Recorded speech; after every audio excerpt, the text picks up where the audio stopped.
And ఇలాంటి అతన్ని పక్కనే తిరిగిన వాళ్ళందరూ ఖచ్చితంగా ఇతనికి ఖచ్చితంగా సపోర్ట్ చేస్తున్నారు. రేపు 11th ఖచ్చితంగా అతను హాజరు కాడని మాత్రం ఖచ్చితంగా అందరూ అనుకుంటున్నారు.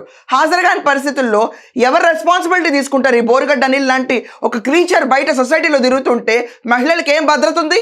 ఇతని గురించి ఖండిస్తూ మాట్లాడిన మాలాంటాళ్ళు, లేకపోతే అతనికి నచ్చనాళ్ళు, లేకపోతే వ్యతిరేక పార్టీలో ఎవరైతే దూషించారో వాళ్ళకి ఏమన్నా ప్రాణమాన హాని జరిగిందనుకోండి, ఎవరు రెస్పాన్సిబిలిటీ తీసుకుంటారు?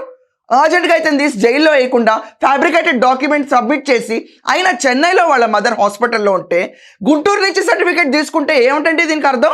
చెన్నై హాస్పిటల్ సర్టిఫికేట్ ఇవ్వదా? First of all first time bail వచ్చినప్పుడే ఇతను నా మదర్తో లేడు, ఒక్క ఎవిడెన్స్ కూడా లేదని పోలీసులు ఈ రోజు దాకా నిరూపించారు. అండ్ ఇప్పుడు 11 రోజులు ఎక్కడున్నాడో ఎవరికి తెలీదు, రేపు వస్తాడో రాడో తెలీదు. అండ్ రాకపోతే దీని అంతటి నెపం తీసుకెళ్ళిపోయి టీడీపీ వాళ్ళ మీద వేశాడు.